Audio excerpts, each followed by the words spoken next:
Já começou. Oi, já começou! Já começou? Já começou! Ai, gente nem dói? Não, nem dói. Só dá uma vergonhinha no começo. Tá bom. Aí a gente espera, porque aqui do lado aparece quando tem alguém assistindo. Como a gente ainda tá sozinho... E o som, né? E o som também, é. E como a gente Positivo. ainda está sozinho, aí é o tempo que eu uso pra compartilhar no meu perfil. Porque essa live é pela fanpage. Ah, entendi. Daí... Mas enquanto isso, a gente pode... Ó, já entrou alguém? Já tem alguém Já aí tem curtindo? alguém aí curtindo. Já não estamos sozinhos aqui? Não, tem dois. Não dá pra falar o que a gente tava falando, não. Não. Um papo mais... Não, falar mal quente. daquelas pessoas, não. Então, aí, enquanto eu compartilho no meu perfil, você se apresenta, fala um pouco quem você é, de onde você veio, pra onde você vai. Tá bom. Então, gente, acho que alguns de vocês já me conhecem. Eu sou Lenilson. Eu nasci em Blumenau, então eu sou blumenauense. Olha! Não que isso me orgulhe muito, mas a condição humana, né, dos meus pais me colocam nessa condição. Eu moro então nessa região norte, ali na região do Salto do Norte. Sempre morei ali, nasci ali, cresci, vivi, estudei ali. Onde que você estudou? Na Leoberto Leal. Eu fiz o ensino fundamental e fiz o ensino médio na Escola Pedro II, que é aqui pertinho, aqui no centro, né? Então, eu comecei a minha militância, na real, no movimento estudantil, né? Eu tive meus primeiros passos lá na Leoberto, na formação do Grêmio, onde eu tive a honra de presidir. Isso em 1900 e alguma coisa, tá, gente? Faz bastante tempo. Olha que chique, Renata. Coloca o despertador pra não perder as lives. Ah, Já gostei. Arrasou, parabéns, obrigado, né? Ó, faz bem. Eu disse pra ela que ela tá mais famosa que Paris. Tá bom. Então, e daí depois do contato com o movimento estudantil, eu tive também o mesmo contato no Pedro II. E quando passou essa vibe de movimento estudantil, eu fui provocado, quando eu ingressei na universidade, na FURB, a debater um pouco dessa questão racial, que foi o meu primeiro contato com o movimento social, né? Que foi, na verdade, um curso que a gente fez, Georgia, da FURB, para conhecer as zonas de pobrezas e os bolsões de pobreza em Blumenau. Quando a gente chegou nesses bolsões de pobreza, a gente percebeu que a pobreza era negra.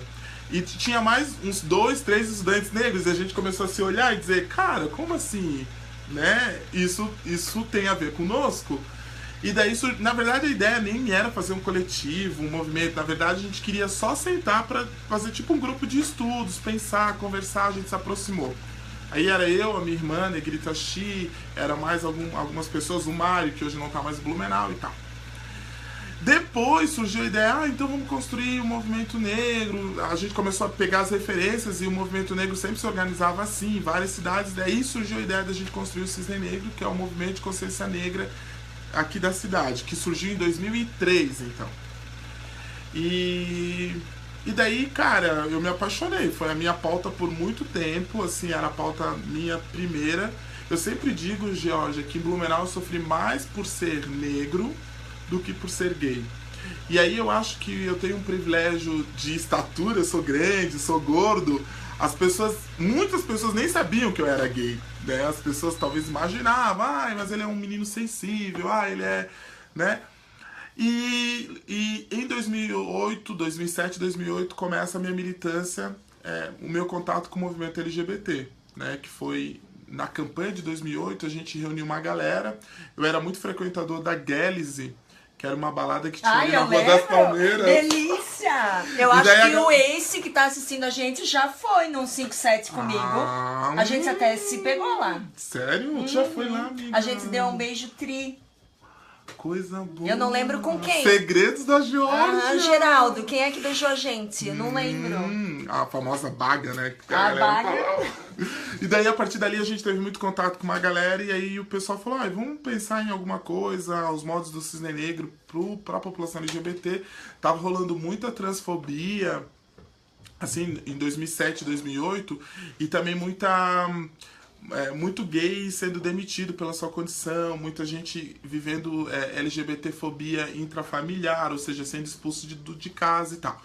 E daí a gente começou a construir lá o Liberdade, que depois também teve várias ações e tal. Então, essa fundamentalmente é a minha participação nos movimentos sociais, todas voltadas para os direitos humanos. Eu também sou parceiro, assim, na luta das mulheres, então, mas na condição de um homem que está desconstruindo o machismo, então que vai lá com o bonde das meninas segurando o cartaz e deixando elas lá no megafone. Meu vereador, ó, João Pedro Sansão. Sim. Querido, vi ele hoje na manifestação do PAS, contra o aumento da passagem. Ah, ele foi também? Foi. Eu não fui porque eu não fui convidada, tá? Só quero deixar registrado em ata. Mas já foi adicionada no grupo hoje por mim. Não tenho mais desculpa. Deixa eu só pegar o carregador aqui do lado. Porque ainda isso, já pensou? Ficar sem celular no meio da live? É isso aí. Mas, Denilson, conta direito essa história, tipo, racismo, tu acha que ele é mais pronunciado em Blumenau? Ou tu acha que é uma questão nacional? Então, Jorge, eu acho que o racismo, ele existe no Brasil em todos os lugares, né? Eu acho que em alguns lugares ele é mais perverso, ele é mais... a gente consegue perceber ele melhor, e em outros lugares a gente não consegue tanto. Eu acho que em Blumenau o racismo ele é mais perverso porque aqui a gente tem uma prevalecência também da cultura germânica, né? Que ofusca qualquer outra possibilidade de cultura. E mais, ele faz com que muitos negros usem o discurso do embranquecimento, ou seja, para mim não ser rejeitado de um grupo, seja no trabalho, na escola ou em qualquer ambiente social, eu aceito as piadas racistas, eu aceito as perguntas humilhantes, eu convivo com o racismo sem apontar que aquela pessoa está sendo racista, ou seja, eu sou omisso a uma agressão contra a minha população e contra mim mesmo. Então, mas tu acha que a piada é uma coisa que faz diferença? Eu acho que a piada sempre é um começo para o processo humilhante da população, sabe? Eu não costumo compactuar com piadas homofóbicas, machistas e racistas, porque, pô, a gente tem tanta gente sacana para fazer piada. Faz piada do patrão, né? Faz piada do Bolsonaro, do Trump, de gente que não, né, que não tá nem aí pra... Agora fazer piada com os negros que sofreram mais de 300 anos de escravatura, que já tem todo um processo de baixa estima, né, da sociedade considerar feio, de excluir eles de todas as participações, dos espaços de poder e decisão. Fazer piada contra gay, que também passam, né, LGBTs que passam muitas dificuldades, transexuais. Eu acho que é desonesto, eu acho que é injusto, é covarde.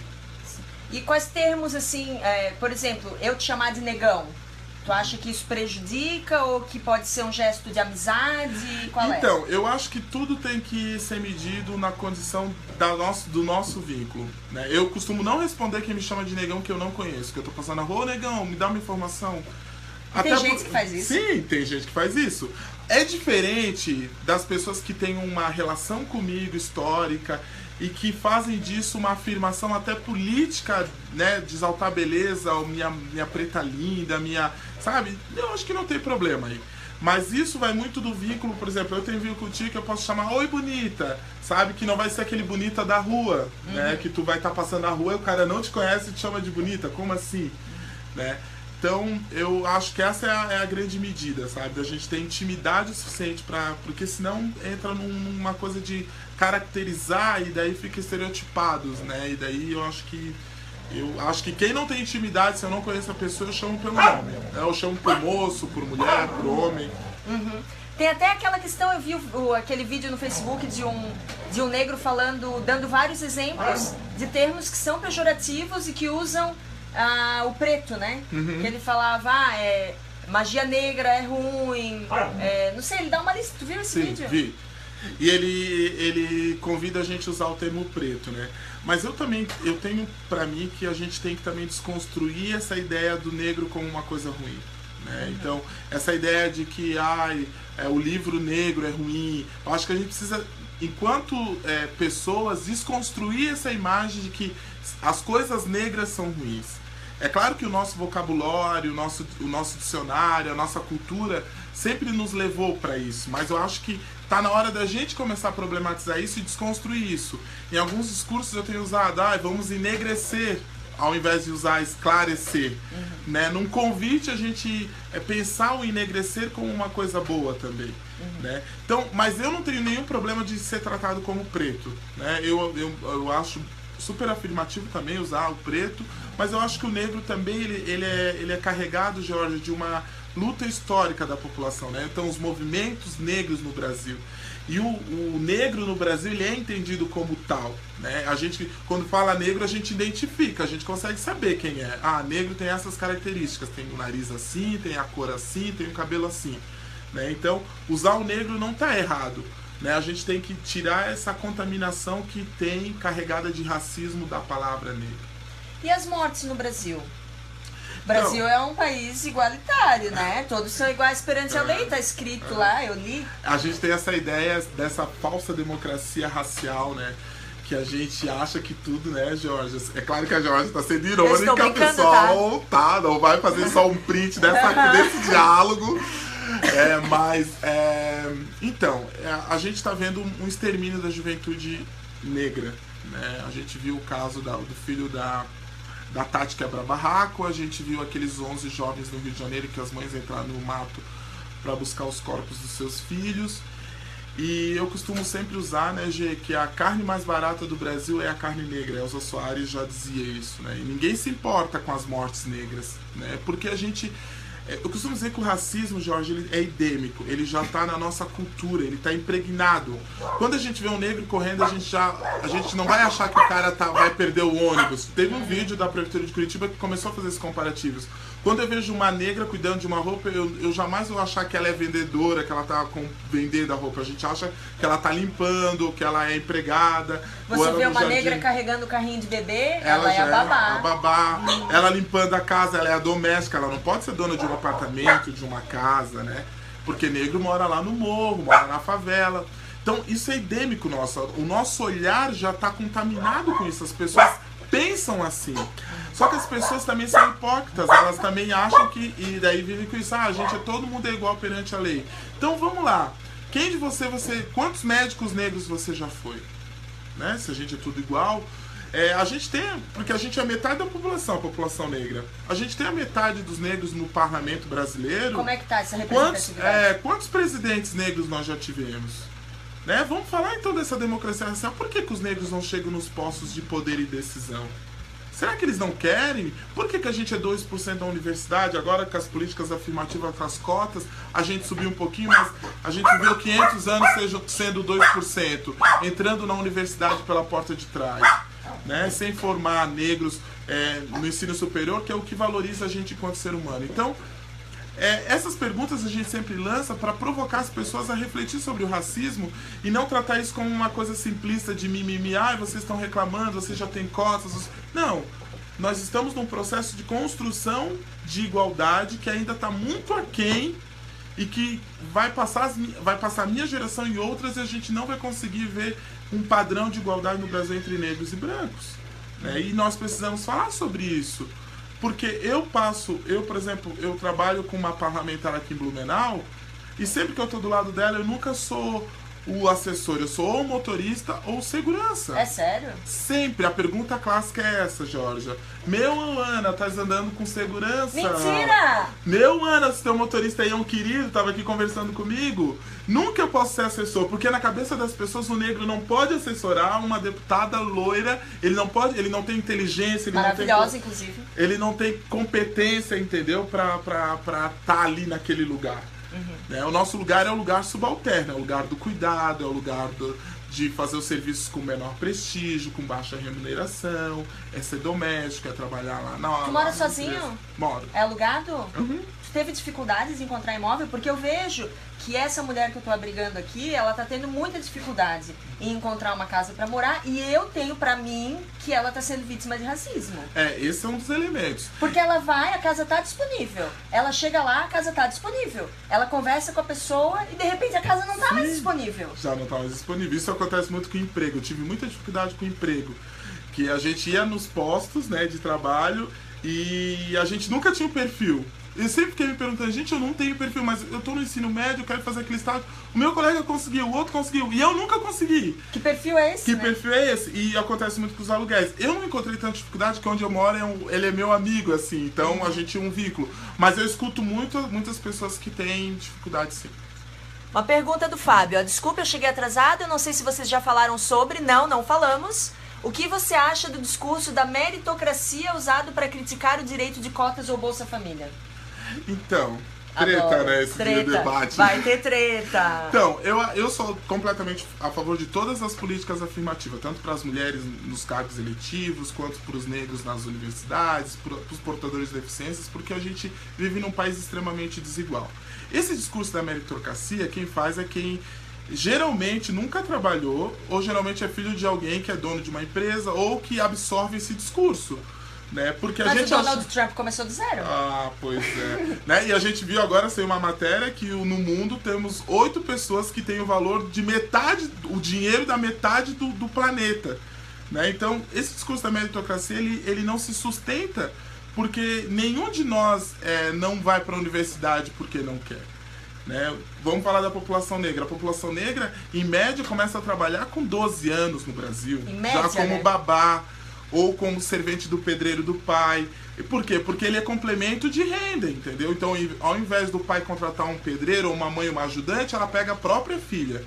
Né? Então, provavelmente, há uma grande possibilidade dessa pessoa parar de estudar para só ficar vinculada ao trabalho. Por quê? Porque há uma coisa imediata que é a sobrevivência.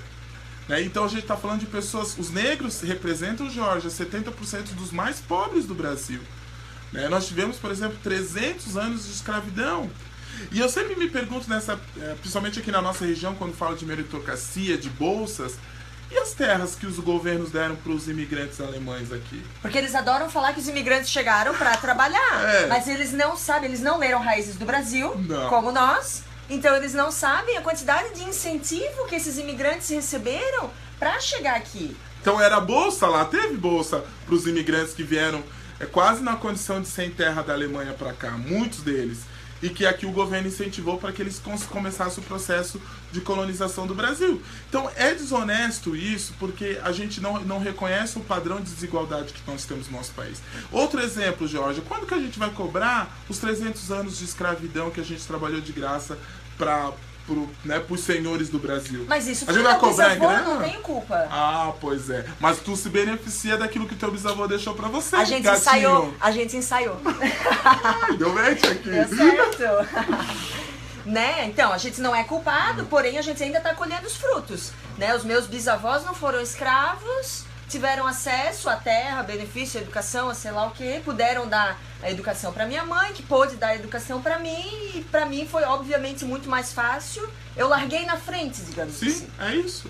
E como é difícil para as pessoas perceberem quando elas têm um privilégio, admitirem isso e lutarem por justiça. Como isso fica um chavão de Facebook, vamos lutar por justiça e por igualdade. Mas isso pressupõe muitas vezes você admitir o seu privilégio e dizer, olha, eu tenho um amigo, eu tenho um setor, eu tenho um segmento que teve um prejuízo histórico que precisa agora de um incentivo, entendeu? Para que eles consigam estar no patamar que nós chegamos.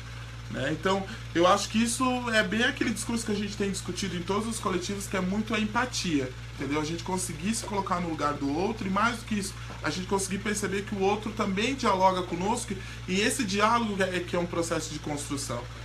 Que não é bom que esses segmentos fiquem lá, né? Porque e isso é muito da hipocrisia nossa, dos brasileiros, porque as pesquisas indicam, por exemplo, que 98% dizem que existe racismo de brancos para com negros. Mas 95% das mesmas pessoas que responderam essas pesquisas dizem que não são racistas. Que não são racistas, ou seja, quem é o racista, baby? Né? Então... E o lance da camiseta 100% negro? Posso fazer uma 100% branco? Sim. Se tu ficar 300 anos escravizado, se a tua raça for considerada menor, subalterna, se tu for xingado de macaco na escola, aí a gente pode começar a preparar o molde da tua estampa. Do contrário, deixa a gente afirmar a nossa condição de pessoas, de figuras, de sujeitos. É porque as pessoas fazem essa inversão muito fácil, né? Por que o negro pode ter orgulho da sua cor e eu, branca, não posso? A mesma coisa na parada do orgulho gay, né? São casos análogos. Sim. Porque daí vem a ideia de jirico de fazer a parada do orgulho hétero. Mas por que, afinal de contas, por que uma pessoa tem orgulho em ser hétero? É difícil? E o que ela quer afirmar com isso, se ela já é a maioria no parlamento, ela é a maioria nas empresas, ela é a maioria em todos os postos, ela nunca teve nenhum prejuízo social do ponto de vista da sua condição, é isso que a gente está falando. Porque eu quero saber quantos heterossexuais morrem por serem heterossexuais. Eu quero saber quantos LGBTs matam heterossexuais por eles serem heterossexuais. Eu quero saber quantos brancos morrem por eles serem brancos, pela condição de vida deles. É disso que nós estamos falando. Nós estamos falando que, por exemplo, cai um avião lotado de jovens negros pela condição de negro, de periferia, de morar em área de risco, sem segurança e sem nenhum aparato do Estado. Morre 340 gays só no ano de 2016. Nós somos o campeão do mundo em matar LGBT, em matar gay, lésbica, bissexual, travesti, transgênero. No Brasil, não por AIDS, não por câncer, não por acidente de trânsito, pelo crime de ódio. Eu quero saber quantos heterossexuais morrem por essa condição. Morrem por ser heterossexuais. Tu estava falando pra mim antes que morre mais LGBTs no Brasil, que é, teoricamente, direitos iguais, do que em países onde o homossexualismo pode falar homossexualismo? Sim, homossexualidade. Desculpa. Eu sou leiga. Homossexualidade é crime. É crime. Tu sabe alguns países onde é crime? Rússia?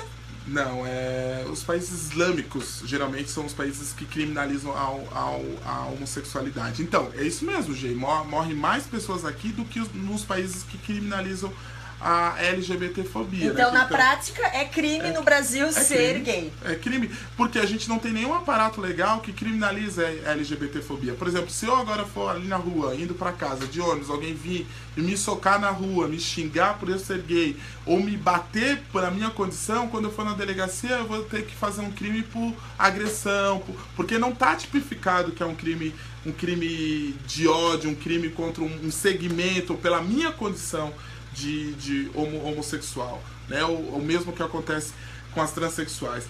Engraçado também, Georgia, ou contraditório, é que o Brasil é o país que mais consome pornô trans do mundo. Olha! Tá? O país que mais consome o pornô trans é o país que mais mata trans, que as nossas transexuais mulheres têm uma expectativa de vida de 32 anos. Pensem, eu tenho 31, vou fazer 32 esse ano.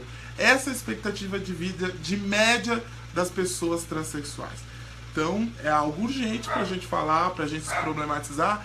E a gente conversava antes, aquela piadinha, bichinha, traveco, aquele meme que você manda no seu grupo, isso tudo reforça a nossa condição. Isso tudo, a gente diz no coletivo que isso tudo ajuda a apertar o gatilho. Sabe aquelas 50 mortes em Orlando, né? Então, a retirada de gênero da escola, né? Todo mundo que foi lá, muitos lá estavam sem saber, porque estavam pela igreja ou pela escola que chamou. Todos aqueles ajudaram a apertar o gatilho para matar os 50 em Orlando, para matar os 340 em 2016 no Brasil. E eu acho que foi interessante o nosso tema aqui de colocar o racismo e a LGBTfobia num patamar de morte, porque ela significa muito mais do que a morte física, que essa é uma morte que agride diretamente os direitos humanos, mas também a morte simbólica, né? Porque muitos de nós, por exemplo, eu sei que tu aqui também abriga muitas pessoas por essa condição, muitos de nós às vezes é levado ao suicídio, né? Ou é levado a um sofrimento emocional, psíquico gigantesco pela nossa condição. Irreparável também. E coisas que a gente não consegue, por exemplo, de ser negro, eu não consigo esconder que eu sou negro. Ser uma pessoa trans, não tem como esconder. Né? E às vezes na família, na condição do negro tu tem apoio, mas por exemplo o LGBT já não tem. Às vezes o grande preconceito já começa dentro da família, tu é expulso da tua casa. Como já aconteceu com um dos meninos que eu abriguei aqui em casa, ele foi expulso por a tua casa vira, que é onde tu tem que descansar, vira o teu grande inferno. Então é algo que a gente precisa desconstruir de verdade, assim. E eu digo, mais do que no discurso, sabe, Georgia? Porque a gente tá rodeado às vezes de gente, todo mundo é cool, todo mundo... Mas assim, às vezes tem prática, tem discurso, tem perguntas humilhantes. É clássico, mas tu é um negão desse tamanho, tu é ativo ou passivo? Cara, eu nunca perguntei pra ninguém, nenhum casal heterossexual, se a mulher vai por cima ou vai por baixo, quais são as formas de penetração. Então, né, eu sou alguém que tem afeto sexual por outro homem. É isso, ponto. Não, e que invasivo, né? Sim. Isso não é coisa que se... E eles perguntam mesmo? Muito! Porque a questão sexual dos LGBTs está muito ligada ainda à promiscuidade para as pessoas não LGBTs. Então, as pessoas acham que a gente só transa. Ei, eu trabalho, eu estudo, eu milito, eu pesquiso, eu faço um monte de coisa e transo também, que é muito bom. Mas eu não só transo, eu não passo 24 horas. Até queria, né? Não. Vamos tô à procura de namorados. Já é o classificados. Vamos ver o que o Fábio Santos disse aqui. Essa atração /ódio LGBT vem muito da cultura fobia religiosa. O caso de Orlando foi motivado por isso. E a região sul dos Estados Unidos é mais religiosa e é a que mais consome.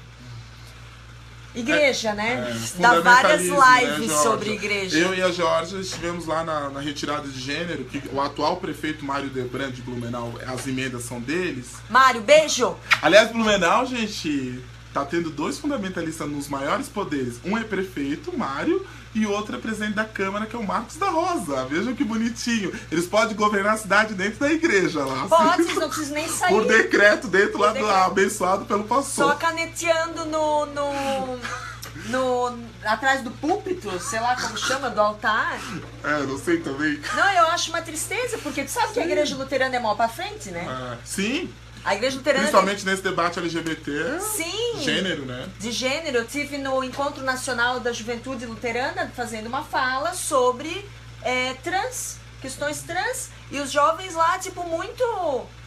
maravilhosos, assim. Eu fiquei até arrepiada quando eu vi, gente, eu tô dentro de um Encontro Nacional de jovens, tipo, luteranos, desses de andar com anelzinho, né, de unidos em Cristo, e eles estão lá debatendo pautas LGBT, mas o Mário não? Um amigo meu disse que foi muito bem acolhido na igreja luterana. Ele era católico e daí quando ele assumiu a sua afetividade com seu companheiro, ele meio que foi maltratado e foi muito bem acolhido na luterana. Então, eis aí uma religião que me parece acolhedora para... Porque para se eleger, por mais que ele seja religioso, ele não leva em conta o que a igreja está pregando ou debatendo. Ele fala para a plateia. Né? E o que a gente tem em Blumenau? Imagino que em boa parte do país, porque afinal de contas a questão de gênero foi retirada dos planos municipais do país inteiro. Né? Então você vai falar para a plateia. Então a gente tem... O problema não é só o político. Não. O problema é quem está aplaudindo e quem está votando. Porque o Mário jamais faria o que ele fez se isso não fosse dar voto pra ele. Sim. Porque ele não é burro, né? Sim, é isso aí. E o pior, assim, o mais triste, assim, é pensar que a gente tem uma geração sendo expulsa ainda da escola por essa condição, sabe, Jorge?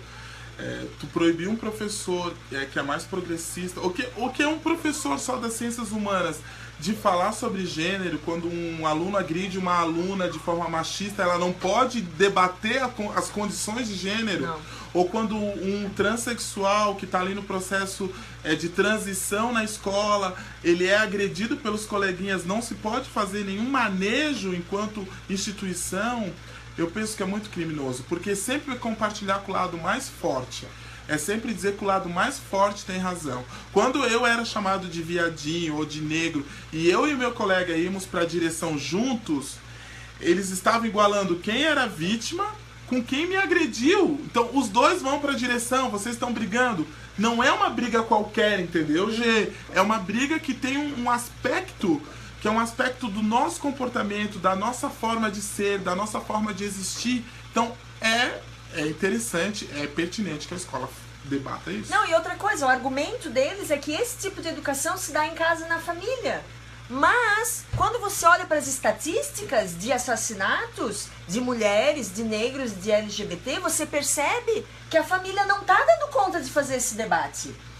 Então, se a família estivesse dando conta, nós não teríamos essas estatísticas horrorosas. Então, a família não dá conta. Onde que nós vamos falar sobre igualdade de gênero, né, sobre racismo, sobre LGBTfobia, se na escola não pode? Nós vamos deixar para quem? Para TV? Tu mostrou um cartaz emblemático, que botaram um cartaz na mão de uma criança dizendo que ela não queria estudar ou conviver com pessoas diferentes dela. Eu bati quando era uma criança. Era uma criança de uns 11 anos na audiência, com cartaz escrito: conviver com o diferente, respeitar a diversidade, aí em letras garrafais, jamais. É horrível, gente. Essa igreja é o Templo dos Milagres. Tá. Anotem aí, Templo dos Milagres. É um convite para a barbárie, né? Para o ódio, para a barbárie. Tu imagina conceber que uma criança publicize isso na sua imagem, uma mensagem dessa de ódio que não é para conviver com a diferença, respeitar as diferenças. Então é irresponsável. Por isso que eu acho, Georgia, que a gente já teve um contato político, sabe? É preciso a gente ter responsabilidade de quem a gente elege, né? Qualquer que seja o cargo, pro compromisso com essas questões. Mas nós estamos fodidos, né? Sim. E a nossa Câmara? Como estão as câmaras de vereadores nas cidades das pessoas que estão assistindo a gente? Aqui em Blumenau, lamento dizer, mas nós estamos tudo fodidos. Com F maiúsculo. Não tem muito para onde correr aqui, onde buscar alternativa. Eu acho que a gente precisa também, Georgia, buscar congregar com pessoas que pensam igual a gente, sabe? Eu acho que a gente já fez muita coisa juntos aqui. Eu aprendi muito com a G, né? Porque eu tô aqui na live dela, mas eu acho que a G é uma liderança nessa questão do feminismo, que a gente não tinha ninguém que debatia, a gente debatia ali no 8 de março, às vezes de forma com close errado, com florzinha, não sei o quê, e veio a Georgia com Vra e disse, pera aí, a cidade vai ter que ir por aqui. E a gente começou, inclusive em todos os coletivos, discutir isso. Aí lá no coletivo negro, as negras começaram a dizer, a gente quer mais voz, hein? Precisa falar das mulheres pretas. Lá no coletivo LGBT, as trans mulheres, as lésbicas, disseram, a direção aí tá toda composta de homem, como assim? Vamos desconstruir isso aí, vamos dar voz à mulherada bissexual, à mulherada lésbica, à mulherada trans. Então, acaba demandando essa presença do feminismo, a gente pautar em outros coletivos de direitos humanos a questão do direito das mulheres, né, do protagonismo feminino e tal. E tu foi candidato agora? Então, fui candidato agora, eu fiquei muito feliz assim, com a votação. A gente tinha uma expectativa que... Eu fiz mais votos que você. Pois mas foi candidato a deputado estadual, bonitinha. Eu fui a candidata a vereador com 200. Nós estamos competindo. Mas a gente fez quase 1.300 votos. Foi lindo. A gente tá como suplente. Tem chance aí de talvez negociadinho a gente assumir aí 1 mês ou 2 meses. E mais do que isso, a gente pautou a cidade com esse debate. Eu acho que foi bem corajosa. Tu acha que a militância te apoiou da forma que tu esperava? Eu acho que parte sim e parte não. Acho que ainda tem muita Porque galera... essa é uma queixa, uma mágoazinha que eu tenho, assim. Tem uma galera, assim, que é aquela que te abraça, que diz que, eu sou teu fã, tu é o cara mais não sei o quê. Mas que lá na hora da campanha, que é a hora de mostrar a voz, né, Georgia? Porque assim, a galera da igreja que vota no Mário, no Marcos da Rosa, no Jovino, né? Eles votam em peso, gente. Mas a nossa galera rola sempre uma disputa, me parece, quando é na política, sabe? Enquanto eu era militante, tudo bem, eu me tornei candidato, parece que eu sou uma pessoa não bem-vinda nos espaços, mal olhada. Mas eu também acho que teve uma galera que soube entender e veio conosco. Então teve surpresas positivas e teve surpresa daquele cara que eu mais esperava. Meu cara, tu tá comigo há um tempão, a gente viveu muita coisa junto que nem pra trocar o coisinha ali no Facebook... O cara teve preguiça de fazer, eu não quis fazer, então... Não, né, baby? Porque assim, a gente reclama que não tem representatividade, né? As mulheres reclamam que não tem mulheres, os homens reclamam que não... os homens não tem que reclamar nada. Os LGBTs reclamam que não tem LGBTs. Os negros reclamam que não tem negros. Mas daí, quando o negro vai lá, bota a cara no sol, assume, né, passa por todo o perrengue, porque é uma bosta fazer campanha. Não pense que é só alegria e fã e lacração. Não é. Porque é cansativo, é puxado e é desgastante. Ainda mais com os nossos temas, né? Pra quem, tipo... É só pra fazer inimigo. Pra quem faz, eu sou a nova política, eu sou amigo de todo mundo. Aí é bem facilzinho isso fazer campanha. Agora, pra quem levanta a bandeira como as nossas, sabe, sem medo de falar de gay, de trans, de compromisso com o feminismo, mesmo sendo um homem, de desconstrução do machismo, temas pesados, cara, não é fácil. Mas daí a gente vira politiqueiro, né? Daí chamam a gente. Os inimigos. Os inimigos. Tem uma boa aqui da Tâmara, Eu queria entender um pouco melhor sobre as leis contra o racismo no Brasil, em relação, por exemplo, ao que aconteceu com a Ludmilla. Já passasse por isso, Lenilson? Como deveria ser? Então, a lei no Brasil diz que o racismo é um crime inafiançável, né, e não imprescritível. Então, na verdade, todo crime de racismo deve ser punido E principalmente se ele for em flagrante, como foi desse rapaz. O problema é que há uma jurisdição que ainda dá uma margem para injúria racial, que essa injúria racial é o que pega, que daí essas pessoas têm um bom advogado, entram com uma liminar dizendo que foi uma injúria racial, e daí o processo fica lá correndo, e chega um tempo que tu vai lá e de tão cansado que tu faz um acordo e tá, beleza, para ambos os lados. Mas o racismo, de fato, é crime. O que diz a lei? Que o racismo ele tem que ser contra um coletivo de pessoas. Quando um indivíduo só, a relação não é uma relação de racismo propriamente dita. Isso é o que alguns têm levado a entender. É porque a lei dá margem para interpretação, né? Para interpretação. Então esse tem sido um debate que nós do coletivo, e do coletivo nacionalmente, as pessoas negras comprometidas com a causa, têm feito. Mas que ainda... Porque também tem um problema, Georgia, vocês mulheres têm dito isso. Nós também não estamos nos espaços de poder. Nós não somos os delegados. Então quem que atende a gente? É um homem branco. Sim. Sabe, contaminado com racismo, um homem branco heterossexual, ou seja, ele tá falando do lugar de homem branco heterossexuais, por mais que ele seja um servidor público que tem que aplicar a lei. Então chega lá, quando a gente vai coisa, mas o que tá, aquela pergunta, o que você fez? É sempre essa pergunta. O que você fez pra ele te bater? O que você fez pra ele te chamar de macaco? Como se eu precisasse fazer alguma coisa pra alguém me chamar de macaco. Como se alguma coisa justificasse. E como se essa pergunta tem que ser feita pra mim, eu tô indo lá denunciar um crime. Então, ainda a gente tem pessoas, tanto operando o direito, que é os advogados, quanto os delegados, os policiais ainda, também, propriamente dito, não do nosso lado enquanto aliados, né? Eles estão aí com o discurso cultural que nós temos. A Sheila fez uma pergunta boa, ó. Se você acha que a PT-fobia te prejudicou? Eu acho que sim. Eu acho que sim também. Acho que a PT... Eu tô até de vermelho, gente. Ele veio marcar presença, marcar posição na minha casa. Então, eu acho que sim. Acho que muita gente não votou em mim por eu ser do PT. Acho que sim. Mas assim, ó, de fato eu não tenho nenhuma vergonha de ser de um partido que, cara, ajudou a tirar muita gente da miséria. Não é um partido perfeito, é um partido que cometeu muitos erros, que cometeu alguns acertos também, muitos acertos do meu ponto de vista. Mas eu penso que as minhas causas, né, Georgia, que eu estava debatendo com a cidade, ultrapassavam o PT. Eu acho que as causas, quando foi candidata, ultrapassavam o pessoal, entendeu? As pessoas não podem se apequinar no debate político. Eu sou um cara de partido mesmo, eu defendo o Partido dos Trabalhadores, por isso, até quando eu estiver nele, e eu estou nele, então eu tenho que defender. Mas eu também não sou daqueles românticos que acham que a gente não errou em nada. Então eu tenho feito autocrítica, interna, externamente. Não é fácil. Que não é fácil fazer, eu acho. Mas eu também não posso ser punido por tudo que fizeram de errado com o PT, ou pelas pessoas que fizeram de errado. Né? Acho que a gente tem que estar separando as pessoas, porque, cara, eu não tô na Lava Jato, meu nome não tá lá. Eu ando de ônibus, eu não tenho casa, eu não tenho carro, então, cara, eu não tenho como ter roubado absolutamente nada de ninguém, eu sou um fudido. Somos, né? Somos, né, amiga? Então. Tem uma coisa, né? As pessoas. E vem até dessa miopia política que o país está passando como um geral, né? Porque o PT não presta, mas ao mesmo tempo, quem é que outro partido que presta? Tirando o pessoal. Eu vou pra onde, o pessoal é imaculado. Mas, mas talvez porque ainda é pequeno. Vai saber o que vai acontecer. Eu não boto minha mão no fogo. Mas ao mesmo tempo, quem não votou no PT porque é do PT, mas votou no PCdoB, que é pior, e que defende pautas ruins ainda por cima. Né? Ou o PMDB, enfim, eu acho que... E faz parte de um fascismo, né, Jorge, de falta de diálogo, porque a galera xinga o PT e não sabe por que tá xingando. Por causa que o Lula é ladrão, porque a Dilma... Gente, vamos discutir então o que o PT fez de errado, vamos discutir o que o PT fez de bom. Por exemplo, eu sou negro, nunca teve tanto acesso de negros nas universidades enquanto nos governos petistas, dos pobres de periferia. Os meus colegas, meus primos nunca sonharam em estar em universidade pública, minha gente.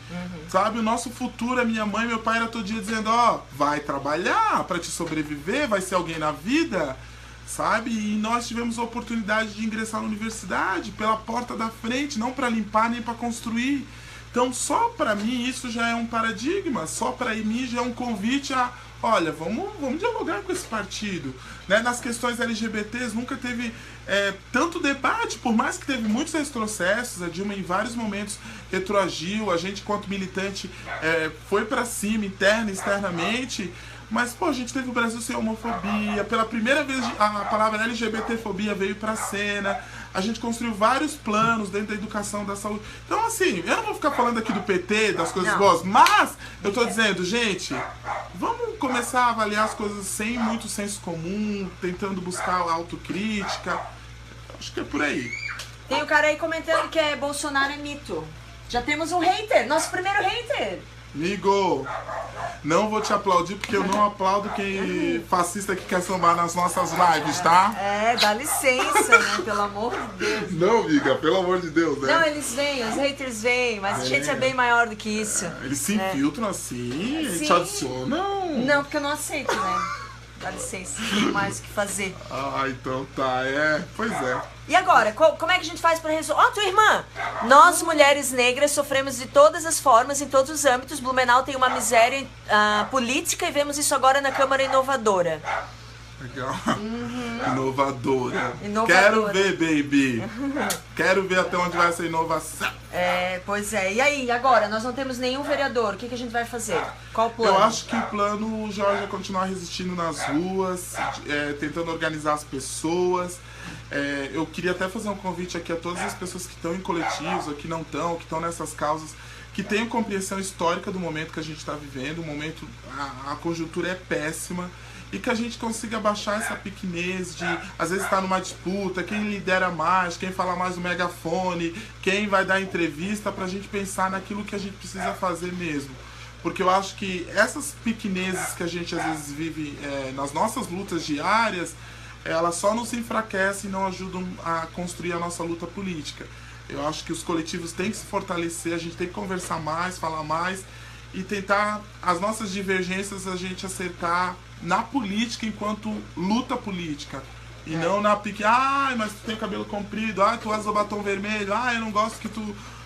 Galera, olha, tem megafone pra todo mundo, tem rua pra todo mundo, tem praça pra todo mundo e tem luta pra todo mundo. Tá sobrando luta, aliás, né? Muito bem. A Negrita perguntou e a outra menina, que eu não consigo mais ver o nome, falou também, como nós educadores devemos proceder? Olha, ainda não é crime, né? Falar sobre gênero, raça e diversidade sexual na escola. Então, assim, eu já dei algumas palestras sobre isso, vou continuar dando enquanto o Mário permitir. Eu acho que tem que ter, eu acho que tem a LDO, tem leis maiores que de fato permitem, né? O plano é um ideal, é algo para ser alcançado. Na verdade, o que houve ali foi uma luta política para tirar isso, né? Então era para demarcar para o Brasil que as escolas não iriam mais discutir isso. Mas eu acho que tem um compromisso ético de cada profissional de continuar discutindo assim que esse assunto aparecer, ou se ele não aparecer por dever. Sempre aparece. Porque é isso, é compromisso ético, é um compromisso moral, sabe? Eu acho que não é nada daquilo que eles falaram. A gente não ia passar um vídeo pornô com 2 homens transando, não ia ter isso. Eu escutei uma entrevista de um vereador de Itajaí falando que a ideologia de gênero ia ensinar crianças a se masturbar aos 6 anos de idade, que estava no currículo agora. Ai, meu Deus. Eles usam de má fé, eles desdenham da inteligência do eleitor. Desqualificam o interlocutor, né? Sim, empobrecem o debate, inventando mentiras, e muitas vezes para pessoas que não têm acesso à informação e acabam, pessoas que votaram no cara e que acabam comprando o discurso dele como... Sem fazer autocrítica. É a fonte de informação delas, então eu achei criminoso. Foi mesmo. O que aconteceu aqui, entendeu? Vai ter a gente vai ter que ter um banheiro, vai ter que aceitar o menino entrando no banheiro da menina, mijando com a sua filhinha de 5 aninhos. Gente, é um rebaixamento da política, é uma desonestidade intelectual. Acho que essa palavra que o Geo usa é isso. É uma desonestidade de início ao fim. Eu acho engraçado, assim, a Sheila falou agora que o MPL pede pros seus membros gravar professores que falem sobre política ou questões de gênero em sala de aula. Que não é proibido, nós professores podemos falar sobre isso em sala de aula, mas eles podem usar isso de uma maneira marqueteira, tipo, tá fazendo... Ou até para perseguir internamente, abrir um processo administrativo. Tá fazendo lavagem cerebral. Só que, meu Deus, eu acho que você tem que ser muito burro, né? Porque você falou das estatísticas de homicídios contra negros e LGBT. E eu tenho a minha estatística, que é que o Brasil é o 5º pior país no mundo para ser mulher. Que é o país onde mais se mata, se estupra, se violenta. A família, obviamente... Na escola particular também se fala de gênero, isso é currículo, é nacional e a escola particular não tá isenta, tá, ô burrinho? Ai, tô ficando irritada. Ele vai me vencer. Ele falou que por isso que a filha dele estuda em escola particular, porque daí lá não precisa falar de gênero. Ele não sabe nem que currículo é nacional. É pra todo mundo. Plano vale para todas as escolas. Plano vale para todas, públicas e privadas. Porque o MEC ou a Secretaria de Educação, ela media a educação de toda a rede. Toda. Que é a particular e a pública dele. Não é uma coisa assim. Porque daí poderia ter um currículo só para particular, outro só para pública. Aí quem estava na primeira série na pública estaria na oitava na particular. E não existe isso. Existe um regramento, ou pelo menos uma intenção, que todas as turmas, sejam particulares ou públicas, tenham o mesmo método de saber ou de matérias. E gênero e LGBT é tema transversal e entra no currículo, sim, é obrigatório. Mas o que eu tava falando sobre isso? Brasil, quinto pior país para ser mulher, pior país na América Latina para ser mulher, e todas as estatísticas com relação a negros e LGBTs. Então, como que pode dizer que na escola não tem espaço para isso, né? A gente está legitimando isso, gente, e perpetuando esse tipo de violência, mas... É negligente esse nosso silêncio, e acho que a gente vai ter revisão do plano esse ano, e acho que a gente tem que estar bem mobilizado e organizado para que a gente inclua de novo esse debate no plano municipal, para dar mais respaldo aos professores. Não que eles não tenham. A Georgia já disse isso, eles têm por compromisso ético, por leis como a LBV, que já garante. Então, LBV. Apenas o plano dá mais respaldo ainda para a atuação dele em sala de aula. Então, acho que é isso por hoje. Falamos tudo. Falou muito e eu falei demais. Não, é normal. Obrigado, gente. Sempre linda. Assim. Conheci a casa dela, conheci os cachorros, conversamos, fizemos planos, tá? Vocês se preparem. Vai ter muita coisa, vai ser bafo 2017. E ó, um taurino com ascendente em Áries e uma capricorniana com ascendente em Aquário. Mas não pode falar de signo porque o Danilo tá assistindo, ele não gosta de signo. Tá bom, então a gente não fala mais de signo. signo. Não, esquece signo, não tem nada a ver. Beijo, Corta. gente. Beijo, tchau.